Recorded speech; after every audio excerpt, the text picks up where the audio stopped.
সারা দেশে গণঅভ্যুত্থানের মধ্যে দিয়ে যে জুলাই সনদ, সেই সনদ বাস্তবায়নের জন্য যে সম্মতি, সেই সম্মতি 12 তারিখে গণভোটের মাধ্যমে আসবে বলে আমরা আশা করছি।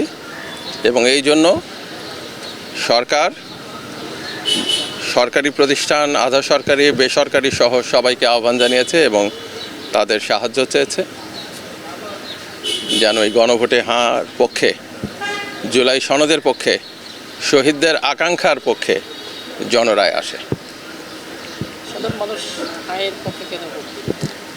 সাধারণ মানুষ ফ্যাসিবাদের বিরুদ্ধে, আর না হলে বাংলাদেশে পরিবর্তন আসতো না জনসমর্থন ছাড়া। তাই সাধারণ মানুষ ফ্যাসিবাদের বিপক্ষে বলেই তারা হায়ের পক্ষে অবস্থান নিয়েছে। যারা ফ্যাসিবাদের পক্ষে তারা নায়ের প্রচারণা করবে, যারা জনগণের স্বার্থের বিরুদ্ধে তারা নায়ের পক্ষে যাবে, যারা জনগণের পক্ষে, জনগণের অধিকারের পক্ষে, ফ্যাসিবাদের বিরুদ্ধে আর কখনোই চায় না আয়নাঘর ফেরত আসুক, গুম, বিচার বহির্ভূত হত্যাকাণ্ড ফেরত আসুক, তারা সবাই হায়ের পক্ষে ভোট দিবে। জনপ্রতিরোধের কাছেই আমরা ছেড়ে দিয়েছি। জনগণ তাদের স্থানীয় পর্যায়ে অবস্থান নিয়ে যারা ফ্যাসিবাদের সমর্থক, কারণ তো জুলাই গণ অভ্যুত্থান তো জনগণের স্বতঃস্ফূর্ত অভ্যুত্থান ছিল। জনগণের স্বতঃস্ফূর্ততা এখানে ফ্যাসিবাদের পুনরাগমন বা ফ্যাসিবাদের ফিরে আসার সমস্ত প্রচেষ্টাকে রুখে দিবে।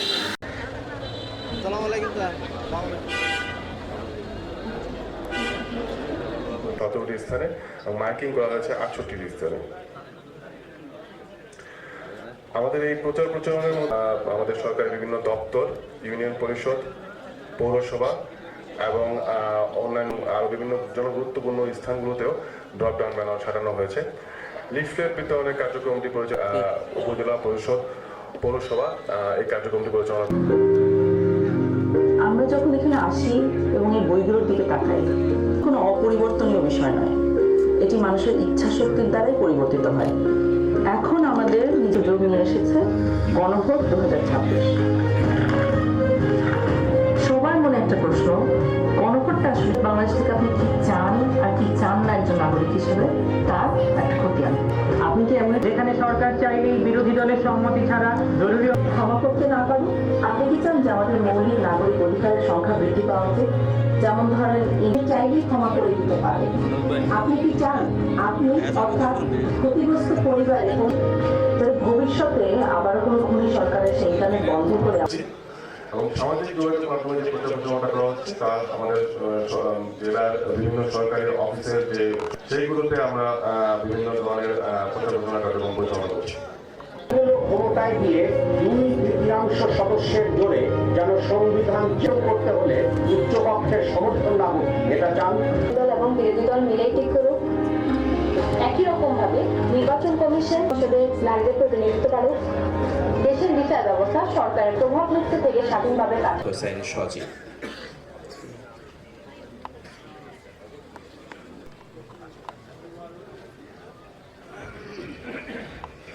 পাশাপাশি দেশের উন্নয়নের জন্য বছর ভাষা স্বীকৃতি পাক।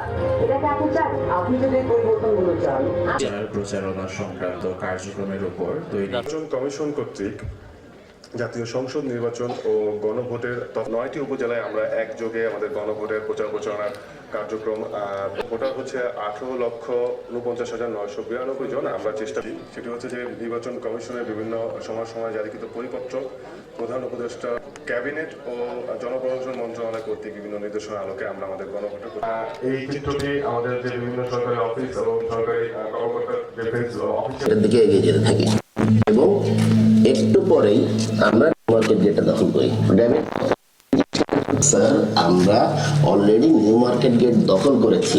তৎক্ষণাৎ মারাত্মক সুধী, আজকের আমরা অত্যন্ত আনন্দিত যে আমাদের প্রধান অতিথি, বিশেষ অতিথি এখানে আপনাদের উপস্থিত হয়েছেন।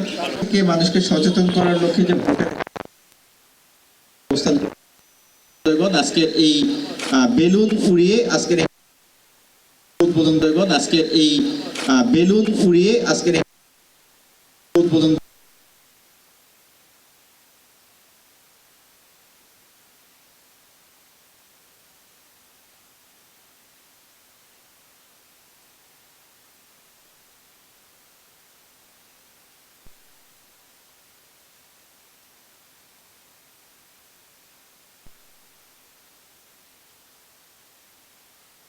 হাতে নিয়ে পিলখানার দিকে এগিয়ে যাচ্ছে এবং তারা যখন পিলখানার দিকে অ্যাপ্রোচ করলেন হঠাৎ করে আচানকভাবে গুলি বন্ধ হয়ে গেল। তৎকালীন প্রচার করছিল জেনারেল শাকিল জীবিত আছে, শুধু একমাত্র দেখি NDTV general Shakil has been assassinated.